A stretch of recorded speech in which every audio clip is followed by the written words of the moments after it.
tudo bom? Seja bem-vindo. Esse é o canal Zaicos e Miscelâneas.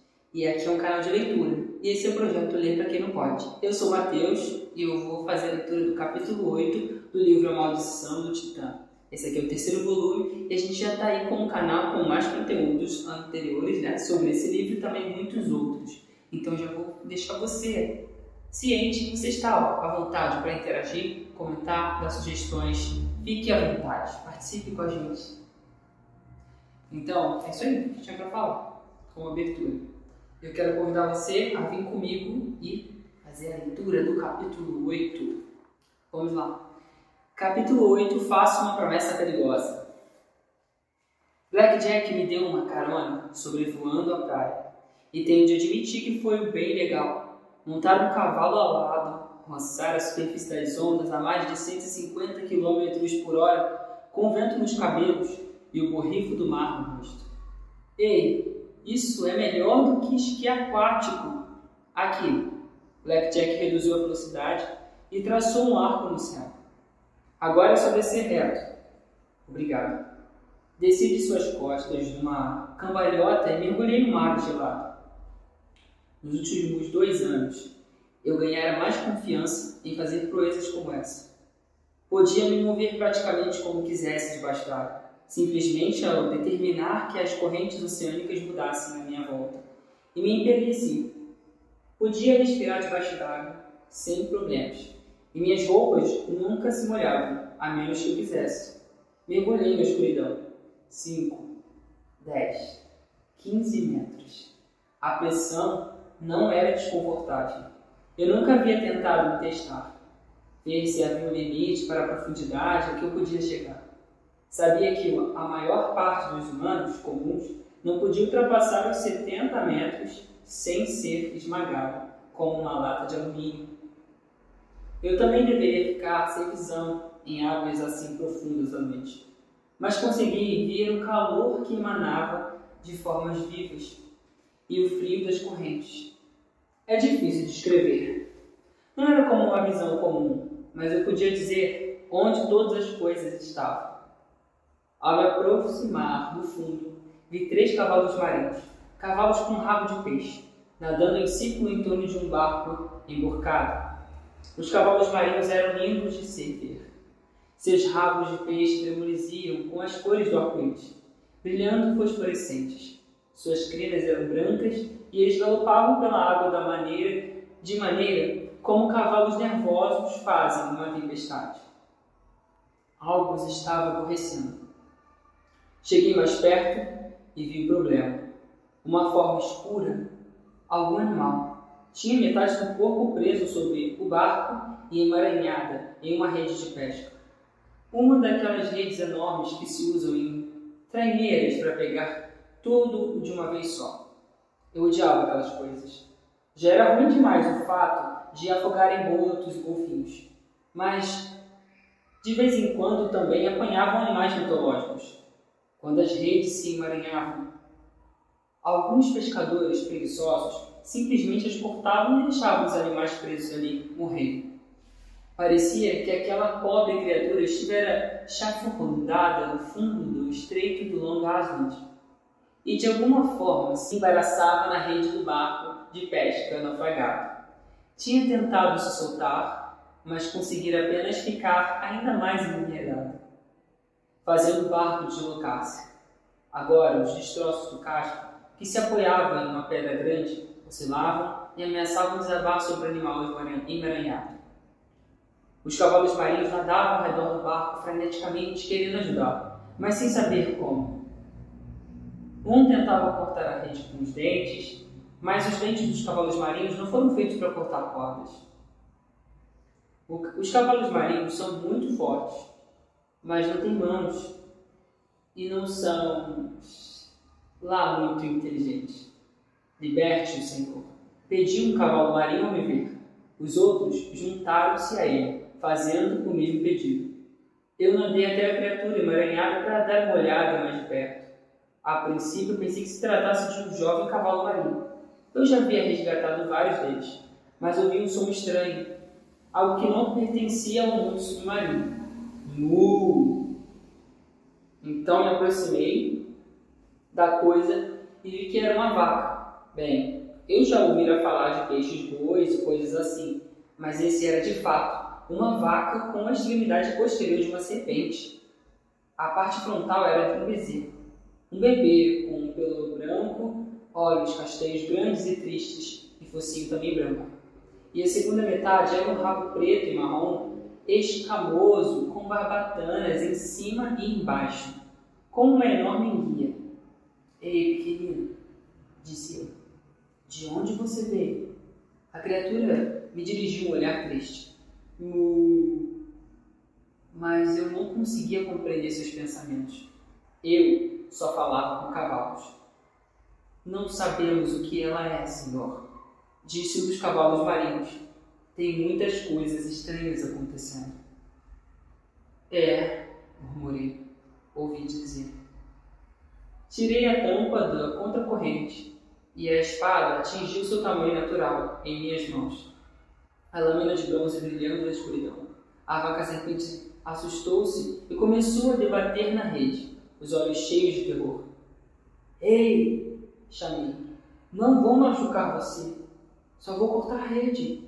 Mas a vaca serpente continuou a se debater, ficando ainda mais enrolada. O barco começou a se inclinar, agitando o lodo no fundo do mar e ameaçando desabar sobre a criatura. Os cavalos marinhos começaram a relinchar em pânico e agitar-se na água, o que não ajudava em nada. Está bem, disse eu. Guardei a espada e comecei a falar o mais tranquilamente possível, para acalmar o pânico dos cavalos marinhos e da vaca serpente. Eu não sabia se era possível ser pisoteado debaixo da água, mas eu queria tentar descobrir. Está tudo bem. Nada de espada. Está vendo? Sem espada. Pensamentos tranquilos, grama marinha, homens vacas, vegetarianismo.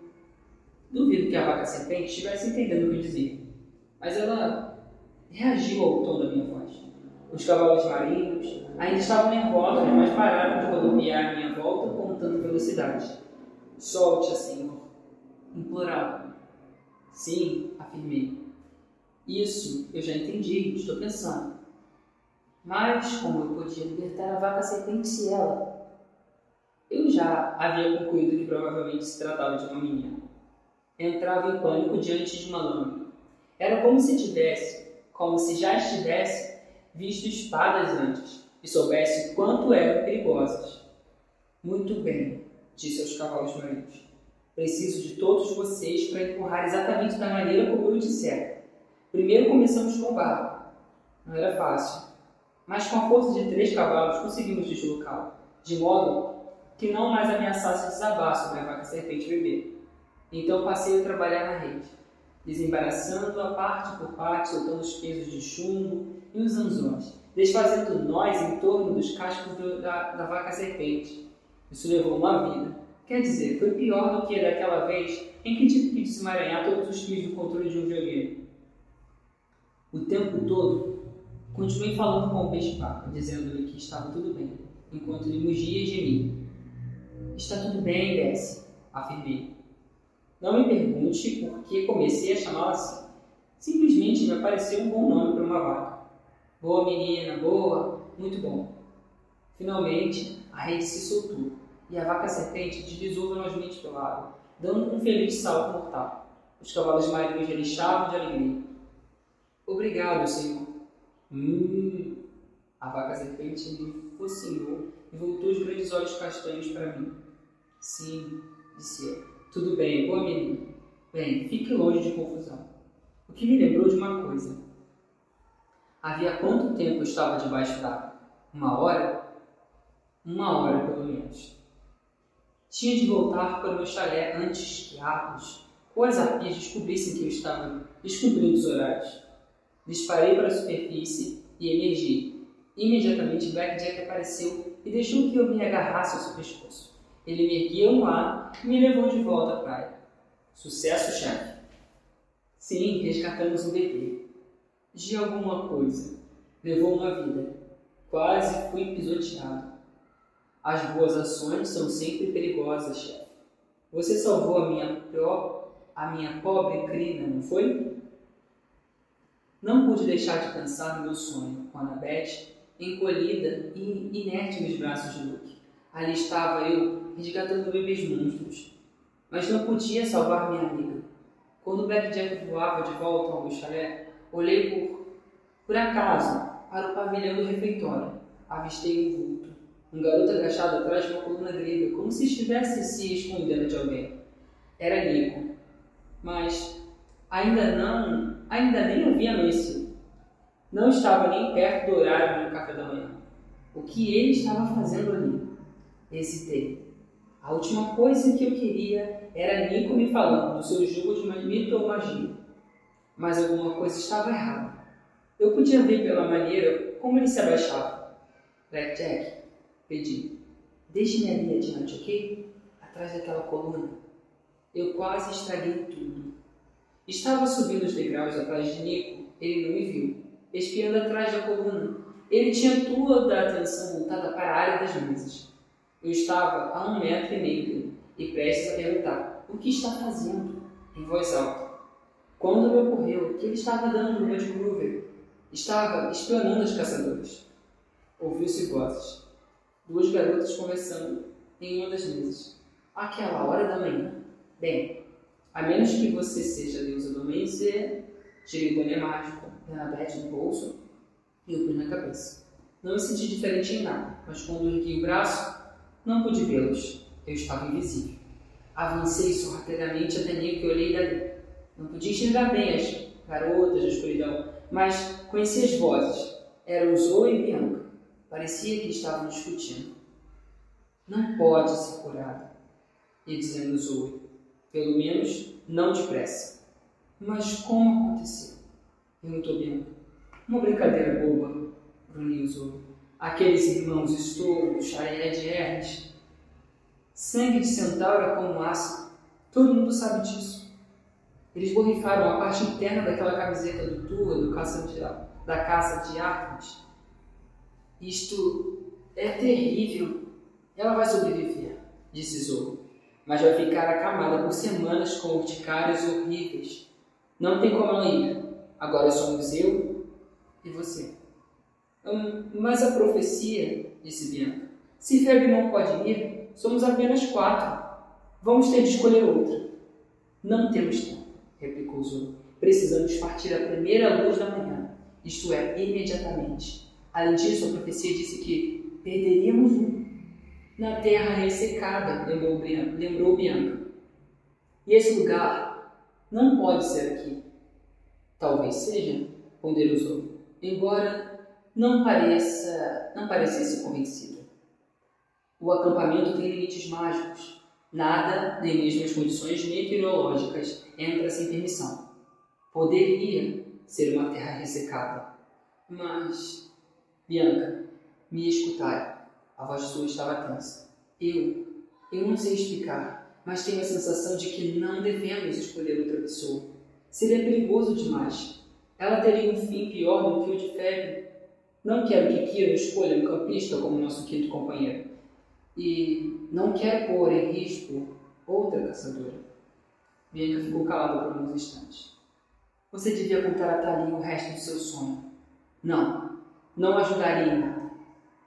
Mas se suas suspeitas estivessem corretas em relação ao general, tenho a vossa palavra de que não falarei sobre isso, cortou Zoe.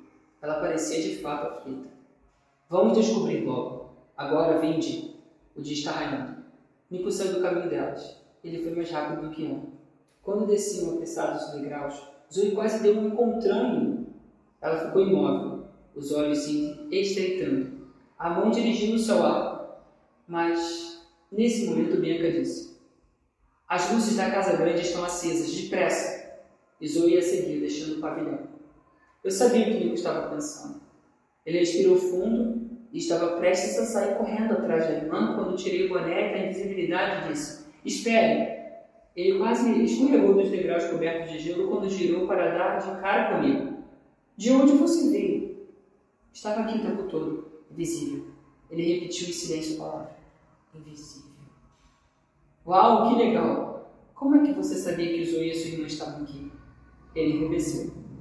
Ouvi quando passavam pelo chalé de Hermes. Eu eu não durmo muito bem aqui no acampamento. Assim, ouvi passos e as luzes sussurrando e então vim atrás delas. E agora está pensando em segui-las na busca. Adivinhe, como é que você sabe? Porque se fosse minha irmã, eu provavelmente estaria pensando a mesma coisa. Mas você não pode. Ele me olhou desafiador. Porque sou muito novo? Porque não vão deixá-lo. Vão pegá-lo e mandá-lo de volta para cá. Porque você é muito novo. Lembra-se do Manticore? Vai haver muito mais do que aquilo. Ainda mais perigosos. Alguns dos heróis morrerão. Os ombros dele se curvaram. Ele transferiu seu peso de um pé para o outro. Talvez você tenha razão, mas você pode ir por mim. Como? Você pode ficar invisível. Você pode ir. As caçadoras não gostavam. Não gostam de garotos. Lembrei a ele. Se descobrissem, não deixe que descubra. Siga-as invisível. Fique de olho na minha irmã. Você precisa fazer isso, por favor. Nico, você está pretendendo ir de qualquer jeito, não está? Eu queria dizer não, mas ele me olhou nos olhos e por alguma razão não pude mentir. Sim, disse eu. Preciso encontrar a Annabeth, preciso ajudar, mas mesmo que não queiram a minha ajuda, eu não vou denunciar você, garantiu ele. Mas precisa prometer que vai manter minha irmã em segurança. Essa é uma promessa muito difícil. Nico, numa viagem assim, além disso, ela tem Zoe e Groove, ele tá ali. Prometa, insistiu ele. Darei o máximo de mim, isso eu prometo. Então ande, vá, disse ele. Boa sorte. Era loucura. Eu não havia arrumado nada. Não tinha nada comigo exceto o boné, a espada e as roupas que estava usando. Eu devia ir para casa em Manhattan naquela manhã. Digo a Kiran, eu invento alguma coisa. Nico deu um sorriso travesso. Sou bom nisso. Vá. Corri pondo o boné de Annabeth na cabeça enquanto o sol se levantava. Fiquei invisível, cheguei ao topo da colina no sangue a tempo de ver a van do acampamento desaparecendo na estrada rural, provavelmente com árvores levando o grupo de busca até a cidade. Depois disso, estariam por sua própria conta e risco. Senti uma ponta de culpa e de estupidez também. Como é que eu esperava acompanhá-los? Correndo? Então ouvi asas imensas batendo. Black Jack pousou ao meu lado. Ele começou a fuçar casualmente alguns tufos de grama que se projetaram atrás do gelo. Se me perguntassem, chefe, eu diria que você está precisando de um cavalo voador. Está interessado? Um nó de gratidão se formou em minha garganta, mas consegui dizer, sim, vamos voar. É isso aí, pessoal. Essa foi a leitura do capítulo 8. Percy está desesperado e aquela síndrome de herói, né, aceitou o pedido do Nico de ir escondido protegê-lo com as caçadoras. Será que ele vai dar conta disso? E ele está tão tenso com o desaparecimento da Annabeth. Imagina perder um amigo. Nossa. Eu espero muito que você esteja conosco e continue nos acompanhando para saber o que será que o Percy vai se enfiar, se ele vai dar conta disso tudo. Muita tensão, muito drama envolvido. Ele está sozinho nessa agora. Muito obrigado mais uma vez. Continuem ligados aqui no canal. Se inscreva, compartilhe, interaja com a gente. Dê sugestões, entre no Instagram com os Erros e Miscelâneas. Mesmo nome. Tá legal? Um grande abraço. Tchau, tchau.